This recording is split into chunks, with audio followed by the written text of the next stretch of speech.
We are going to go ahead and get started. And my name is Jack Fisher. Welcome. We're going to give folks just about 30 more seconds before we read our little intro and get you going. And then we're going to get to our presentation with Rend.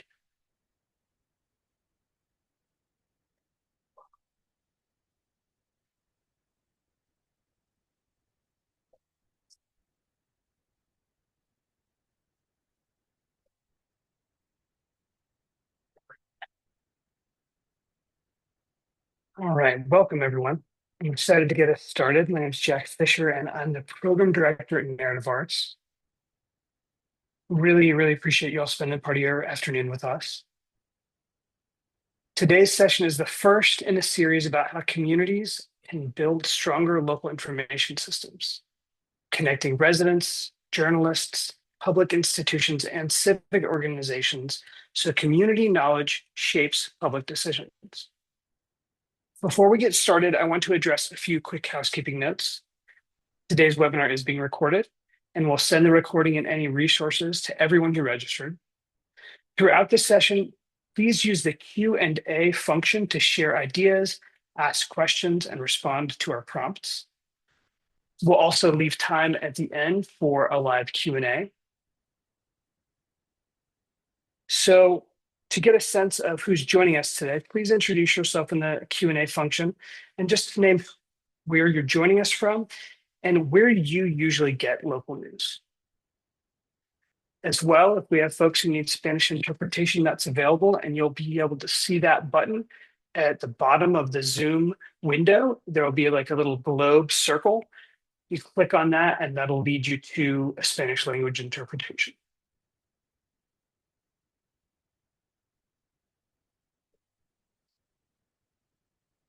So I'm just going to check our Q&A and see if anything's coming in. Let you all roll on that for a moment.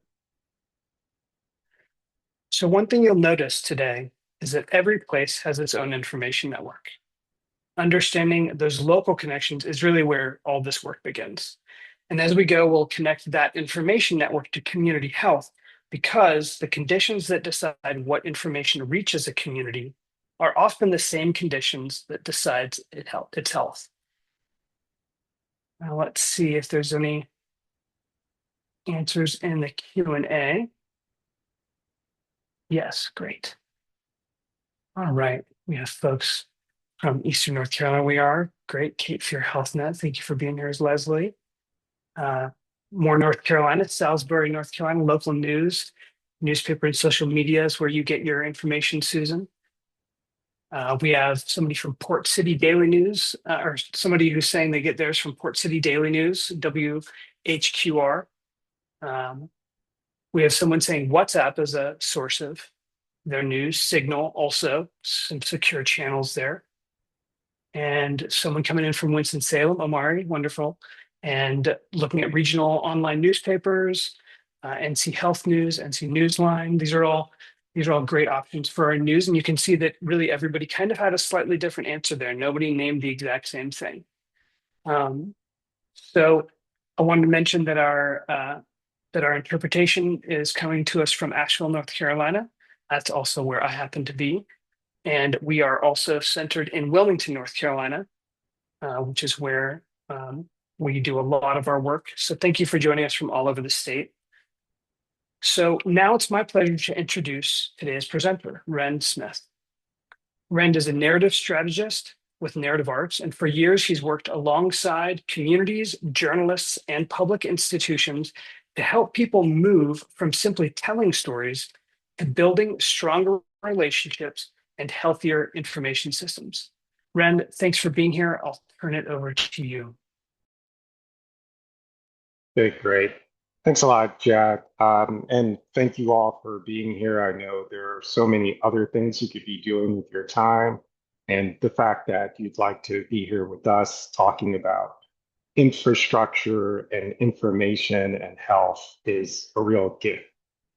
So I'll start with a quick story, which is, that in 2018, many of you will remember Hurricane Florence hit Wilmington.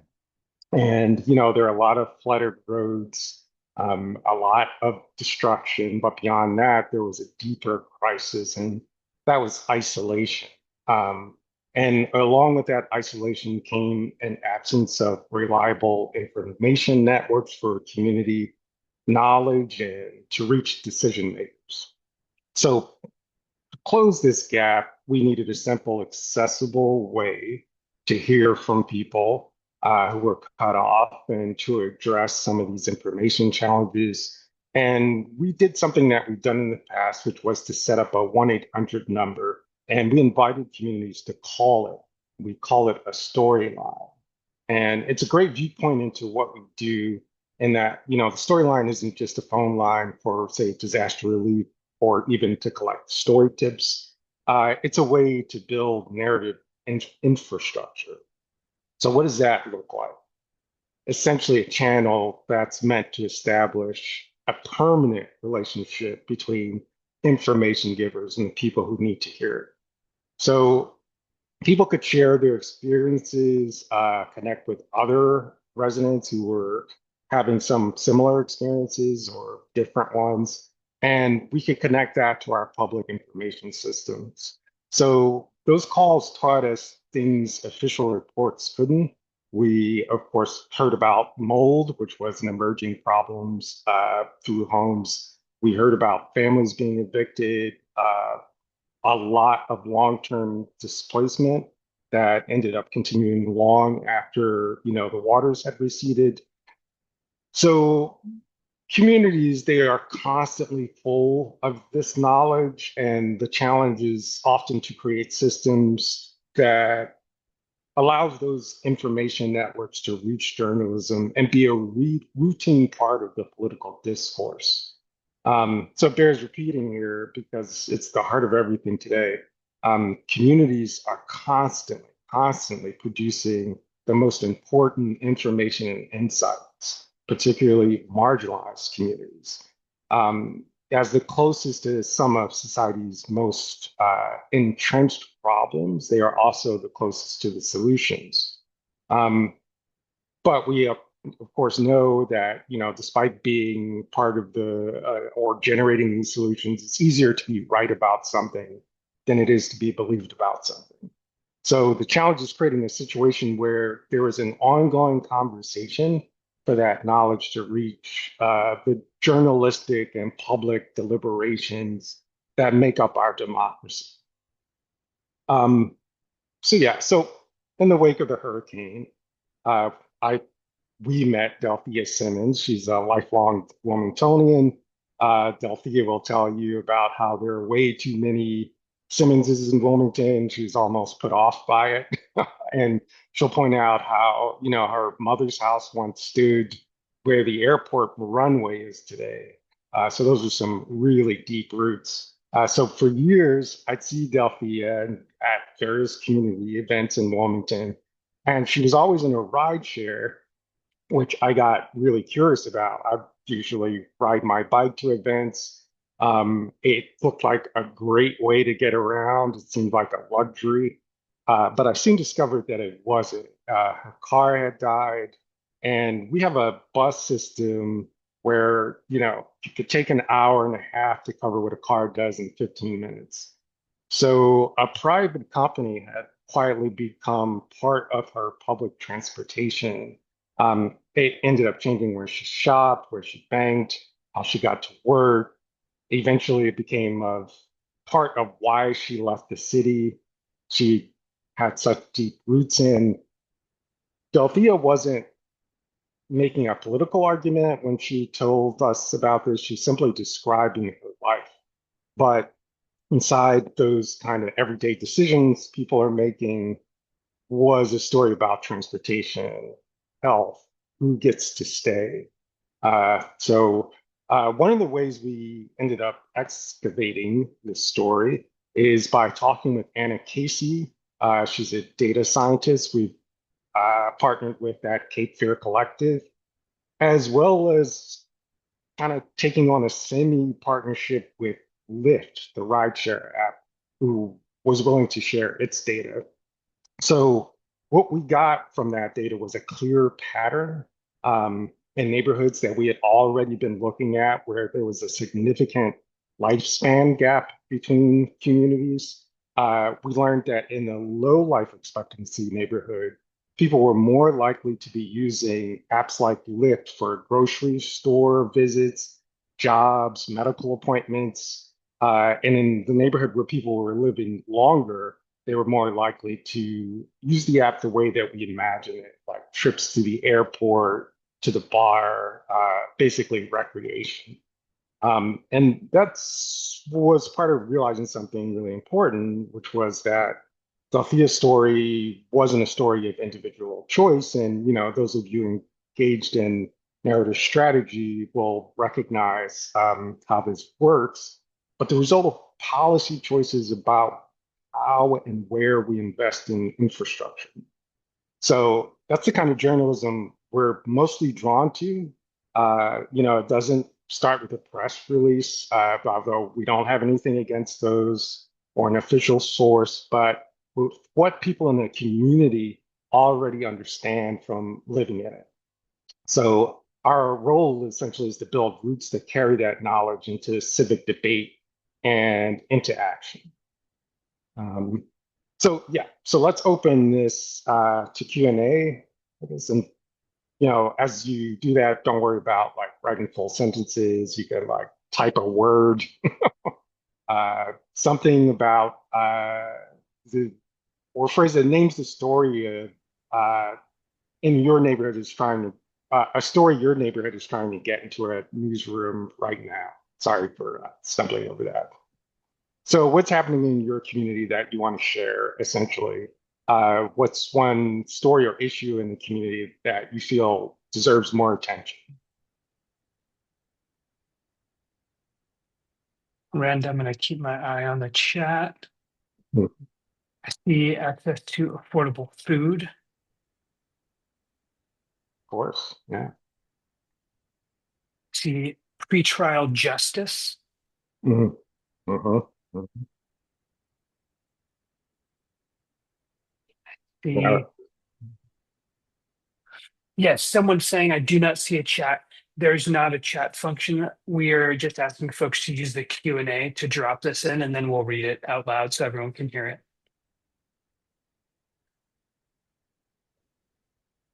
And of course, some of those questions will go unanswered because we're answering them live or we're addressing them live. All right. I see affordable housing. I don't know that any of these are going to be big surprises for anybody, but maybe we can all relate. I see evictions increasing and Black women over 70 getting reverse mortgages in historically Black communities. Wealthy downtown residents are in support of a curfew for children below 18 that has potentially judicial or carceral repercussions. Wow, yes, I've been hearing about those types of things as well. That's a big one. Great.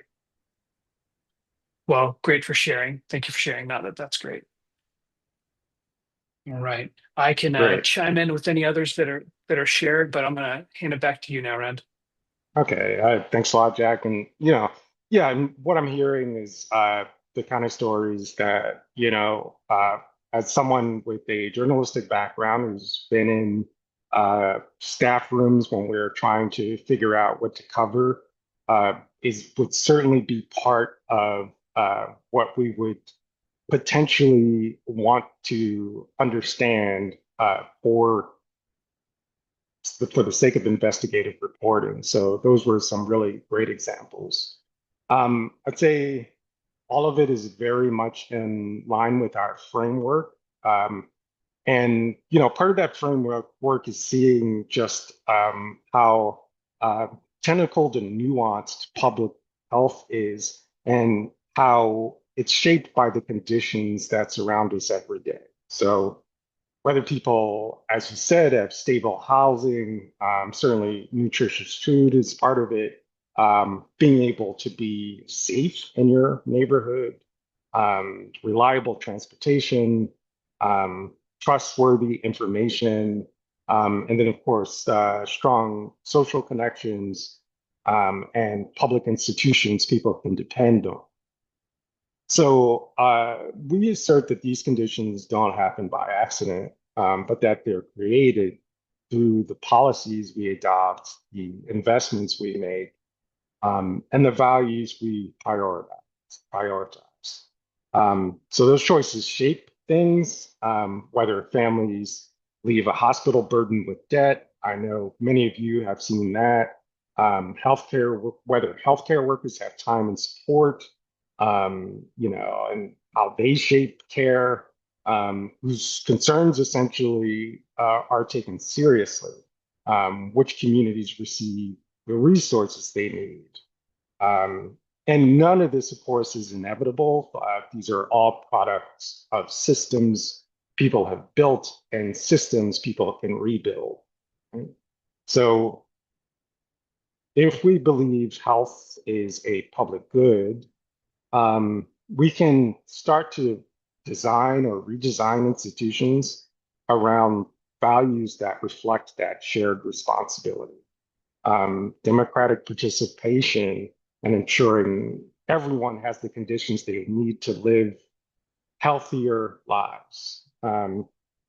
So you heard me use the phrase narrative infrastructure a few minutes ago, and it's worth definition. When we say narrative infrastructure, we're talking about the relationships, habits, and institutions that help community knowledge become public knowledge.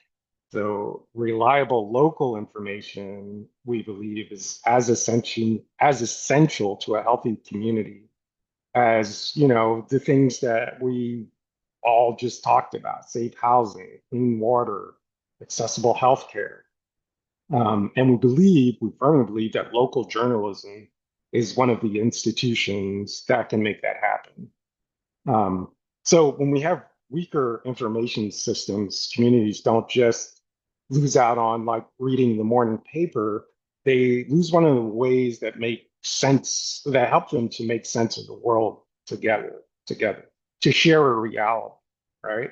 So journalism, as we conceive it, doesn't simply report on public life, but it helps communities understand shared challenges and how to act together and to hold public institutions, of course, accountable.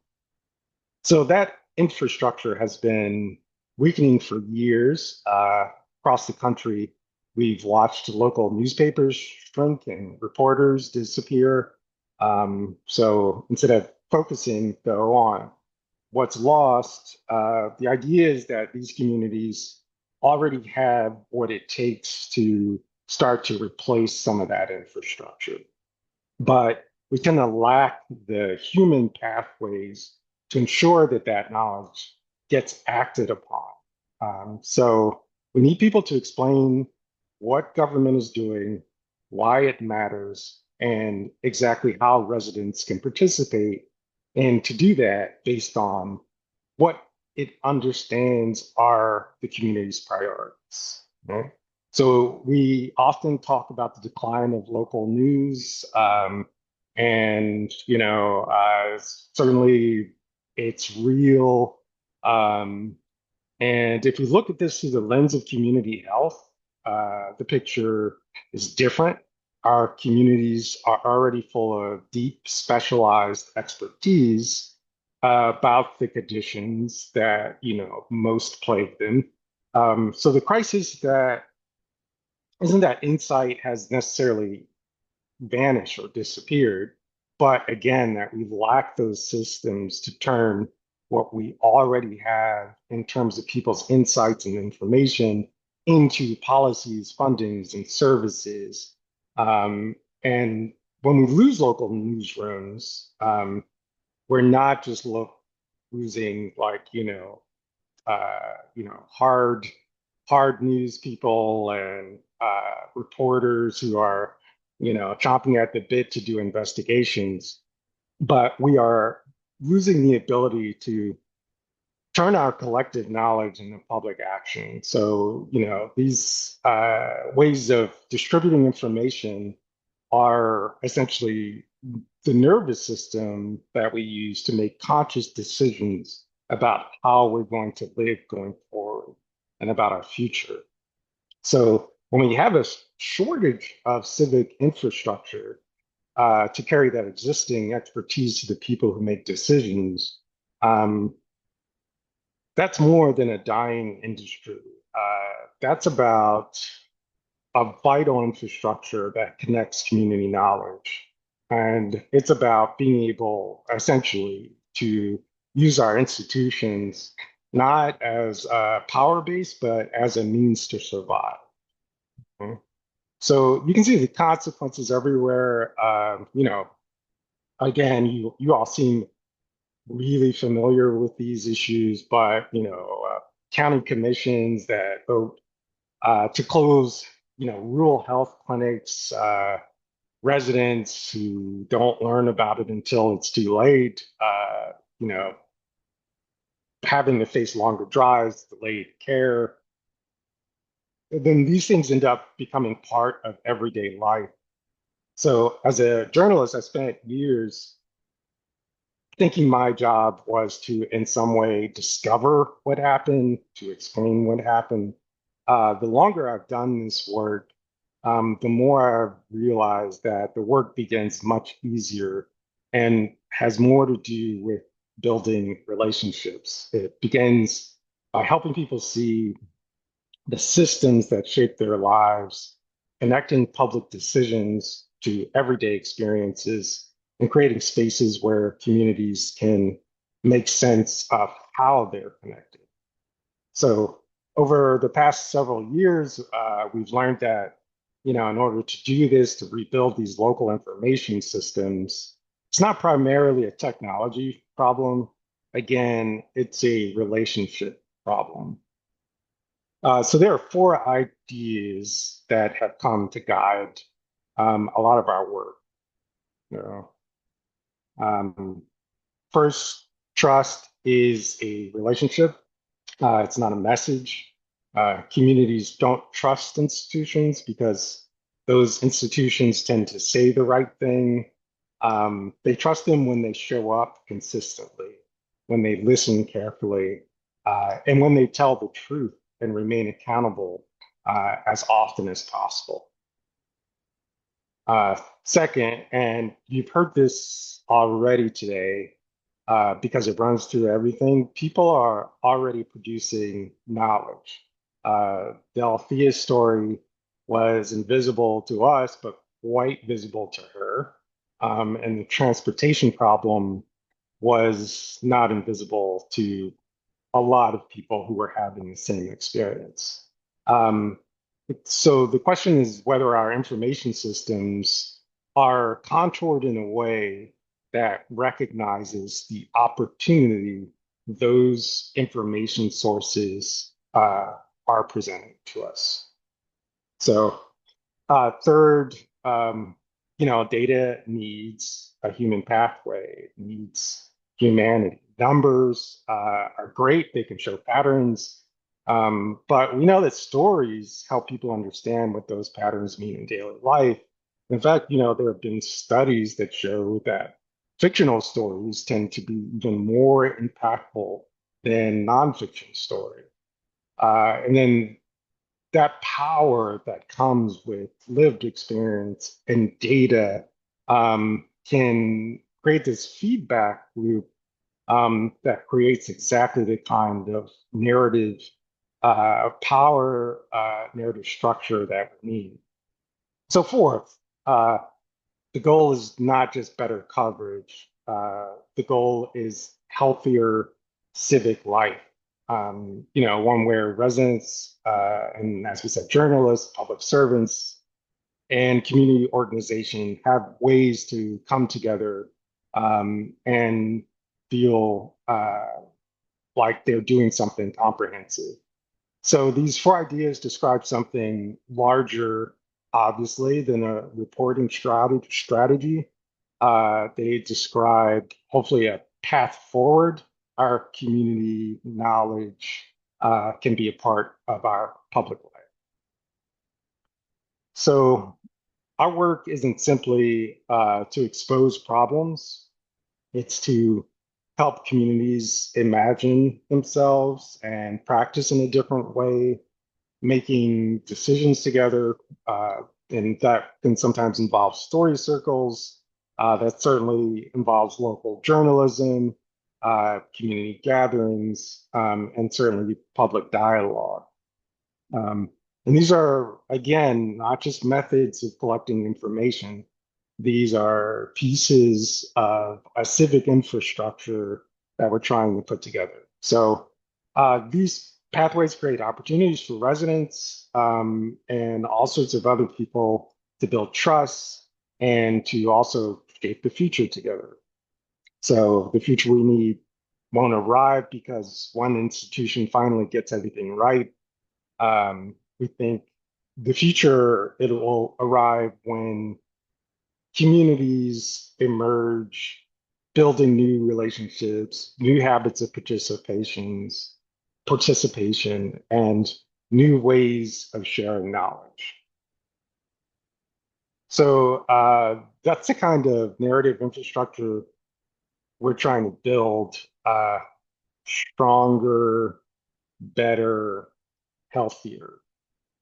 Um, and ultimately, this leads to telling better stories, building better relationships, and then, landing on better decisions collectively. And thank you so much. Before we move on, just want to I'm going to first dip into the Q&A that was mentioned from the last question. So these next two I'm going to read are about things in our communities that want to be covered, like want to end up and in the news and be understood more. There's two that I didn't get to read last time. The first one is there's two different conversations that are discussed separately. One is illegal dumping and evictions, and then the other one is rental housing. So there's different language happening depending on who's speaking about it, and they sound like they're parallel issues that are maybe siloed. And then the next piece or the next here is the failure to communicate the public aspect of initiatives like healthy opportunities, food, housing, etc., that may be built around smaller groups in the community but impact everyone. And that healthy opportunities was defunded, as many of us know. So, and part of that might be because not enough people knew about it, and there wasn't enough voice to support it, perhaps. So I'm going to invite again, if folks would like to share in the Q&A, the prompt on the screen is who should already know each other but doesn't in your community? And I'll let folks give a moment to respond to that. Um, I'll say that where I am in Asheville, folks who don't know each other already in my community, but really should. This is a quite a tourist industry town, and I would name that there's a lot of folks who have been here a shorter length of time, newer residents who may not have met people who grew up here or have been here for a long time. And so there's kind of these parallel cultures happening, which can make for some pretty gritty interactions sometimes when tourism is high. And it would be great if there was some kind of communication between groups that made it all work better for everybody. And we also uh, have artists who are amazing and who have audiences who could help news systems in Asheville as well. And that's probably true most places, but a lot of times the voice of creatives in Asheville is held up as like a tourist, hey, come see all the creatives. But then the creatives typically are the ones who are often suffering when city council or county commission makes decisions based on things like affordable housing not being available anymore. I'm going to check the chat. Um,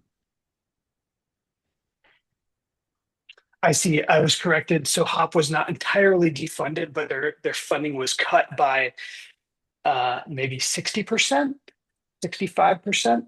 So apologies for that incorrect. I guess I think of that as being totally defunded, but certainly they still have about 25 million in their budget. I have another one.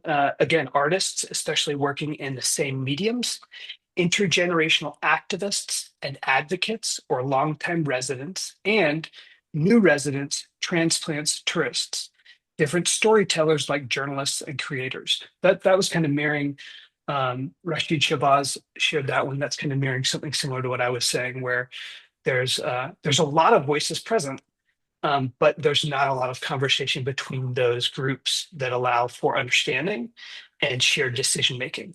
And those groups could look like residents, transplants, and tourists. They could also look like different types of artists and activists and advocates who may not know about each other or may find themselves kind of publicly opposed and therefore aren't in any kind of conversation with each other. Um, all right. And if you want to drop anything else in the Q&A and it comes in after Rend restarts, I can share it in the next Q&A round, no problem. So don't hesitate to still type something in, even if we move on. All right. And Rend, of course, feel free to speak to any of the shares I just said, if any of them caught your eye, but we'll be having another Q&A soon. So hand it back to you. Yeah, great. Yeah, like of course, I'm always impressed by like who shows up to these things, and you guys haven't disappointed. Like I'm hearing like a lot of deep knowledge about these issues, a lot of detailed knowledge. And again, this is the kind of information that people need inside of newsrooms, and the kind of deep background that like should be at the start of a conversation about these stories, about these controversies. So thank you. Uh, yeah, and we're getting to the direction we're moving in, which is like the neighborhood to Newsroom, and what it's designed to do. Um, so the next obvious question is like, how do you build some kind of neighborhood to Newsroom uh, project? And I wanted to share one of the more useful tools we've come across to connect communities and local journalism. Yeah, so back in 2017, I think it was, media activists Fiona Morgan and Alicia Bell, they came to Wilmington and introduced us to a lot of community-centered approaches to journalism, to help change the way we thought about reporting. And over the years, we adopted some of those ideas and in North Carolina. So at its core, for instance, the neighborhood to newsroom asks a simple question. So what happens when residents, journalists, and public health leaders and community organizations just sit down together? And that's happening before anyone has decided they have any agenda or what the story is. So it's not coming after publication. So it's not necessarily a form of like community outreach or marketing. And it's also not happening when there's a crisis, a flashpoint, that amounts to reporters rushing in. It's happening way before reporting begins. And that distinction is important because it changes the purpose of the gathering and how people respond to each other. So people aren't coming together to like kind of argue over a headline or to bring up, how an article fell short of showing a layer of controversy that emerged. They're coming together because, everyone has decided that the people across the table from them deserve attention and space. So that space creates a way for communities to surface issues, certainly, to build those relationships we were talking about, to like understand how their lived experience fits in, and to become more visible. So the goal, again, it's not to collect story ideas necessarily. It's more about those relationships. I can remember um, sometime during, that when I was like a baby reporter in DC, uh, getting the advice from some veteran reporter that, I should call at least three people up a day and just talk to them. Like, even if I had no story idea, not much of a prior relationship with them, just to start to get oriented towards the community that I was attempting to cover. And it worked. So these things, they are certainly part of like our operations, but they are actually also part of a tradition. So um, it's about building repeated opportunities, essentially, to listen, to learn, and to solve problems together. And that's the lesson we took from Fiona and Alicia. So this community-centered journalism isn't like simply, a reporting technique, despite what I said about, calling people up. It's not necessarily about like getting bigger, better stories. It's a different way of thinking entirely about like how journalists and communities should interact. So instead of asking communities to participate in journalism, it asks journalism to become more active community participants.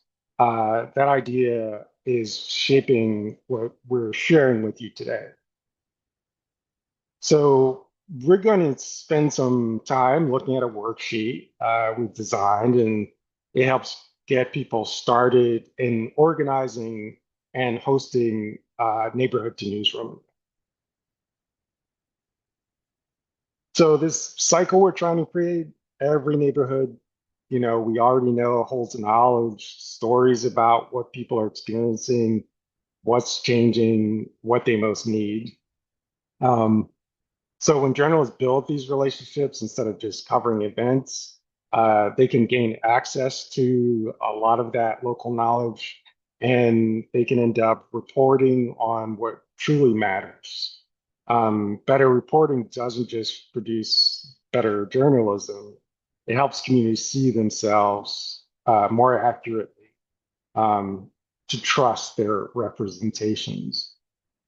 So that stronger understanding becomes the foundation for action. Um, when residents, reporters, and public health folks and community folks share a common understanding of local realities, they're better equipped to respond to, issues that emerge. And coming back to our through line, it's what we mean by building narrative infrastructure, creating these ongoing relationships that move community knowledge into public discourse, strengthen our information systems, and ultimately create better conditions for health and healthier and more resilient communities. So the model is like very much intentionally simple. You don't need a large budget. There's no need for a formal program or a room full of like experts. The idea is like you start off with a small group of people who just care about the community. So that could be a local journalist who's willing to listen, a welcoming place to gather, and a conversation that's designed to surface what communities are already talking about. The challenge then isn't understanding like any kind of idea, isn't just knowing how to put it into practice. So we spent years observing how communities organize their own knowledge systems, and um, we try to distill those effective habits into like something simple like this, like a planning worksheet that gets you started. Um, we talked about why relationships matter. Um, and we'll talk now just about how to begin. So, worksheet one involves something you use during the gathering. It's a planning tool, and it helps you prepare before anyone receives like an invitation. Begins with a simple idea. Every community has an information system. You just have to learn how to see it. Um, on the left side, you'll map where information lives. On the right, where care lives. So when you put those two maps together, something interesting starts to happen. You begin seeing the people who naturally connect different parts of your community that previously looked isolated. So that's step one. This step two, rather than asking who has the biggest title, we ask a different question like who do people trust? Who notices problems first? Who helps other people find resources? That's a really important role. Who connects different groups of people? We always have that one friend who is like the uniter of all other friends, and families often work that way too. So those are often the people who make the best invitations because, again, strong journalism begins with relationships and not interviews. So once you've identified those connectors and invited people, the next question becomes like, how do you actually host one of these gatherings? So this second worksheet walks you through the gathering itself. It's organized into four simple stages: before, during, and after, harvest and after. Before people arrive, the goal, of course, isn't perfection. It's essentially just hospitality. A long time ago when I was in school, and I had tried to remember who this particular advocate was, but she made a really convincing argument that you should never bring people together for any organizing event without feeding them because food is part of the way people naturally organize. That said, you don't have to have food. All you need is a comfortable place, to invite people intentionally, and create a situation where people feel welcome. So during this initial gathering, like maybe don't begin with problems. Instead, begin with sharing stories, and you'll be surprised at how well that goes. People are always ready to tell a story. Like if I asked you all now to just tell a story, I'm sure since our brains are story making machines, you'd have one loaded up, right? So you invite people to introduce themselves, and then maybe share something they appreciate about their community and tell a story that rarely gets heard. It's a great opener. So throughout the conversation, the idea is to encourage people to listen to each other before responding.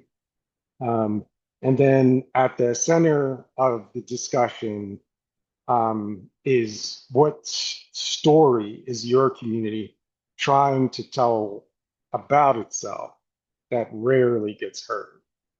So our initial sort of try at this was at a place called Fox's Boxes in Wilmington. Unfortunately, it's no longer open, but it's an extraordinarily inviting place.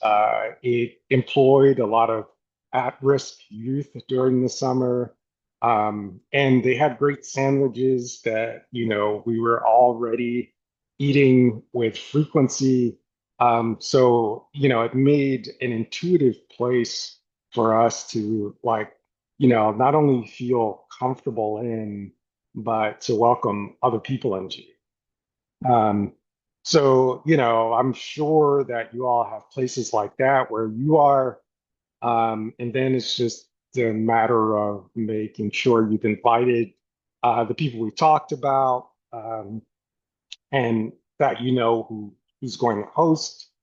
And then the last question is, what does the conversation actually sound like? Um, so that's what this conversation guide is for rather than improvising.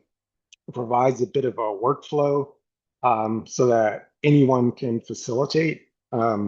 Starts with a brief welcome, followed by some paired conversations, and just help people get to know someone and start feeling comfortable. From there, the whole group comes back together to share what they heard, and then they move into four conversation prompts. Um, so you're listening for stories, you're identifying community strengths, you're exploring opportunities for collaboration, and you're asking whose voices are still missing. Um, None of these questions, you'll notice, begin with what story should the media cover? It begins with people's experiences, their lived experiences. Because, again, when communities listen to one another first, that means we're going to get better journalism. Um, so later this week, we'll be sharing a link to a recording of this webinar, as well as copies of some of the resource documents. Before we move on, I'd like you to just take a moment to think about your own community, uh, like the people, the places, the things that hold it together.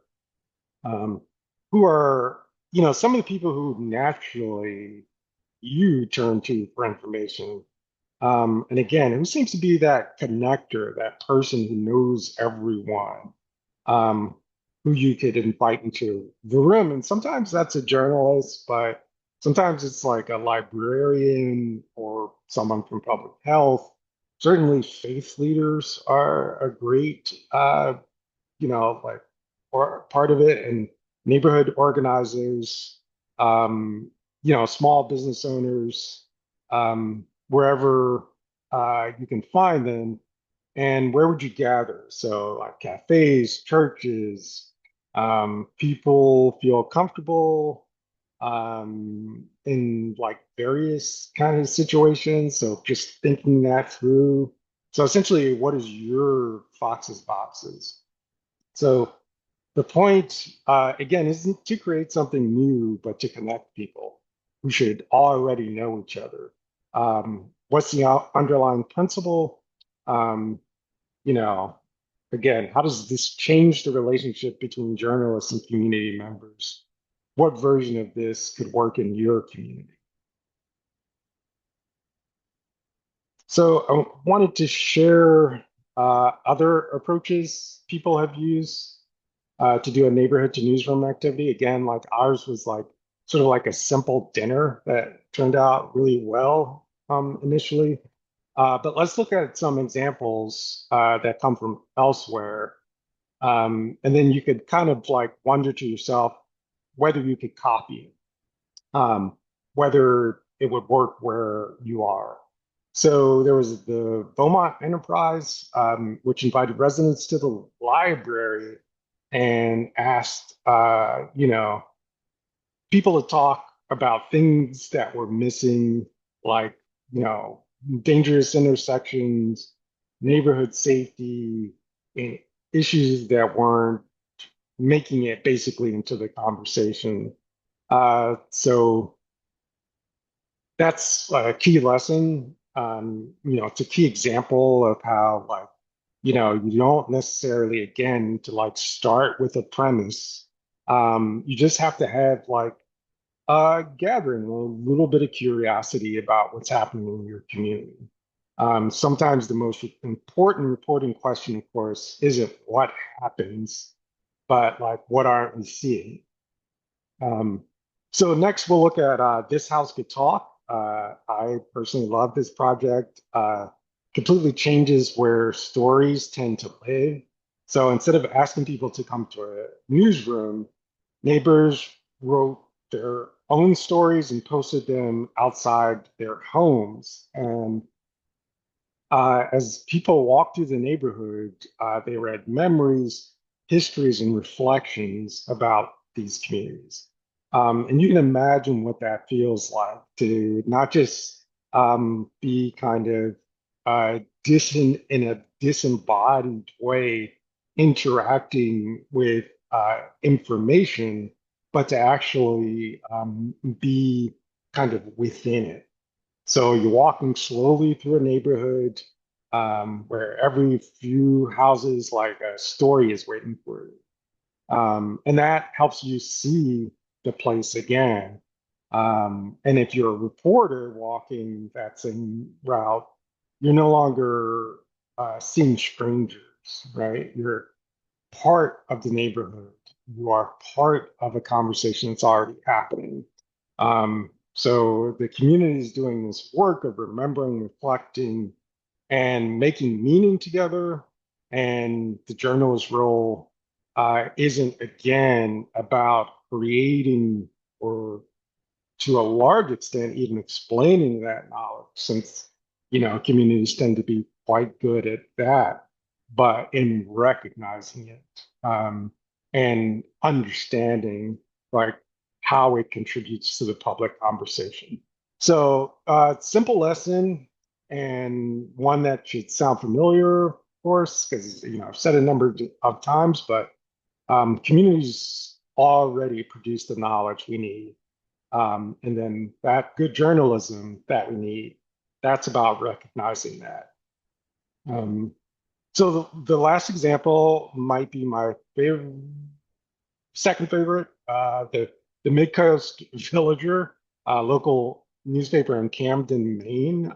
They built a cafe underneath their newsroom. So I'm a big fan of coffee. I'm gonna have some more as soon as this is done. And people stop in there for coffee and they buy a paper.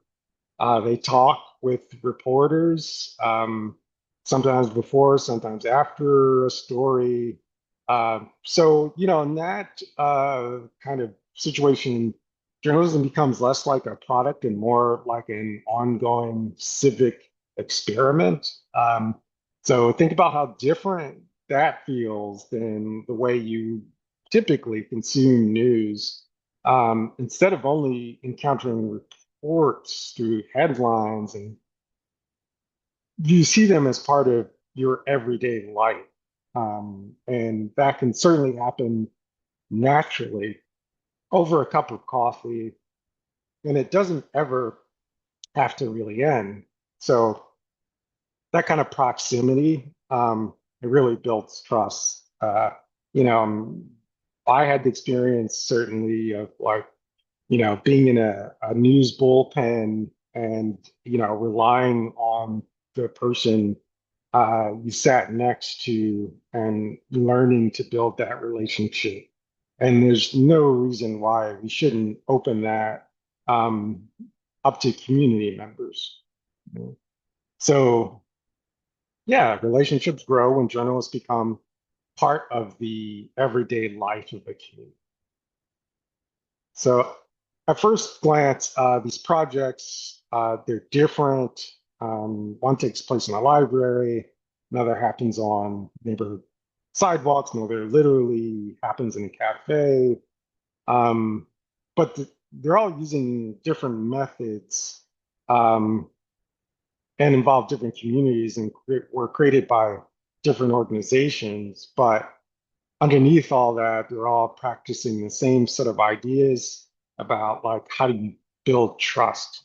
How do you like um, understand and contribute to community knowledge? And how do you make that public knowledge? Um, so again, relationships happen uh, in libraries, front porches, neighborhood walks, coffee shops. And, we can bring that into the journalistic community, into public health, and into everything we're trying to collectively achieve. So, across the examples, a few patterns emerge, and um, they relate to the ideas I shared earlier.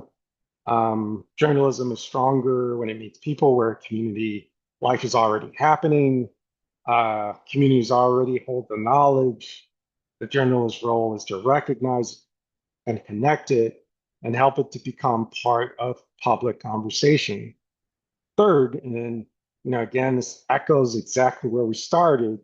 Trust is almost never going to be built through a single story or event. It grows through showing up, listening, and then building relationships over time. So that's the basic idea of neighborhood to newsroom. We're like adapting these principles for North Carolina, um, creating simple ways for all the folks we have mentioned, journalists, public health leaders, community organizers, to just learn from one another so that they can write the story together. Um, so ultimately, this is about more than, just like great stories, which we've said throughout. It's about those relationships. So I'll leave you now with a question, which is, of course, what could this look like in your specific community? My guess is you already have people in mind. You already know what matters most. It's just a matter of creating like these opportunities to talk and to listen.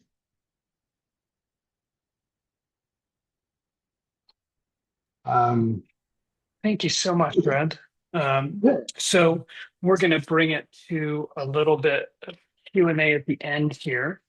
And I'm going to be watching the Q&A. If folks have questions, you can put them in there and I'll read them up for Rend. And in the meantime, I'm just going to name a couple of the things that came through and that I offered some text answers to. But some folks mentioned that they do strongly recommend having food. We do recommend that if it's possible. We don't want it to be a barrier though either. So there's a balance there. Also that if you so there's sometimes ways that you can get food from places like Trader Joe's or Safeways or Walmart, where you if you go to them a couple weeks ahead of time, they'll donate food if it's for a community event. I guess Walmart maybe uses the Spark Good grant specifically. So if you're approaching them, that's useful to know. And yeah, just had some appreciation dropped in the Q&A before about this is something folks have been looking for, some of these tools. And I'm going to see if any new pieces have come in. I'm not seeing any brand new questions just yet.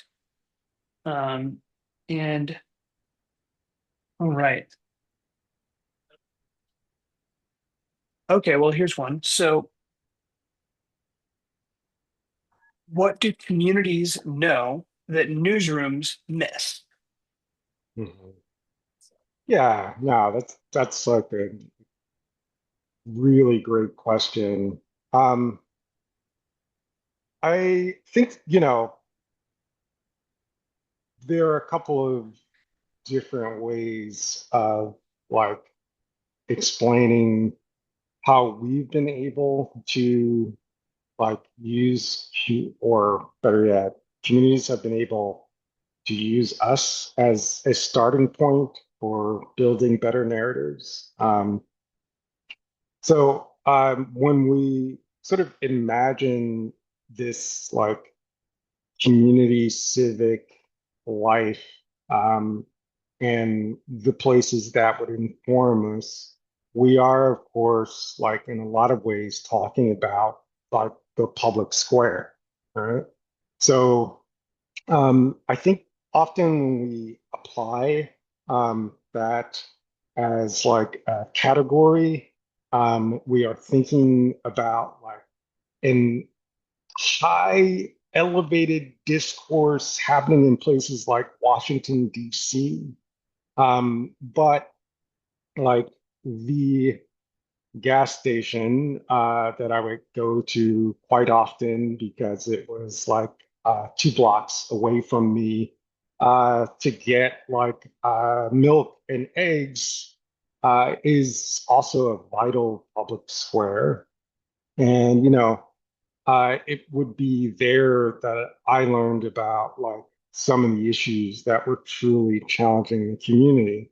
Um, so like for instance, we talked about the Delphia example, but there is an issue in Wilmington and really the surrounding communities of like people having access to public pools that are close enough to their neighborhoods to make sense for them. And like, it is not like simply a recreational question. It is like, statistics from the I'm sorry, the Red Cross show us that it's actually something that has a tremendous public health effect when people aren't located near pools because they are more likely to drown. So talking with people, we were able to kind of understand, again, from these casual conversations that happened, in places like the gas station, that people were really looking for solutions and visibility around like that lack of access, right? Mhm. So yeah, there is just again a tremendous amount of like maybe even too much because like uh typically I feel like when we start listening, people are able to just like rattle off like everything that they need to have, again in that public discourse. But yeah, Mhm. yeah, great question. Yeah, thank you, Rand. Well, I'm gonna hand it back to you to close this out, and thank you so much for today. Really, really appreciate it. Yeah, yeah, no problem. So, again, yeah, Delphia's story, and as we were just discussing just that public knowledge, and how it's there every single day. So, hasn't been, I think questionable that that knowledge exists. But, the primary sort of impediment has been this like, how do we build the right pathways that allow it to travel to where it needs to go? And that traveling isn't necessarily always about getting to like storied institutions or getting, like an article in the New York Times, but it can be about just like connecting to communities that are marginalized who haven't been visible to one another previously. So, from neighbors to journalists, like we are going to create a public dialogue, and that public dialogue is going to help us to make public decisions. Um, so, there tends to be, and I know I was thinking a great deal about this recently, just about how there are these two stories of freedom for us in this country. One says freedom essentially means being left alone. The other says freedom is interdependent. It means having systems that work, neighbors who actually know each other, and we can get things done like water testing, make sure people have a clinic within reach, which dynamically changes health outcomes. paying attention essentially to what's going right and what's going wrong. Um, so one last time, this is like about, again, this narrative infrastructure, these relationships, these practices, um, these institutions that can help us solve problems. So again, like we really believe that, you can gather a few neighbors with like journalists and you can start this process. You can do a neighborhood to newsroom conversation in your community. Um, and, again, you already have the people, you probably already have a place that you thought of. Um, and it's something your community needs. It's a way to create a pathway. Uh, we'll send you the neighborhood to newsroom worksheets and facilitation guide. Um, and yeah, we hope you'll do this. Give it a try. And then we hope you'll tell us what you learned, like what you encountered. So, you all have listened to me drone on, but, like next week, our colleagues are going to do a much more interesting webinar. That's Suzanne and Javante.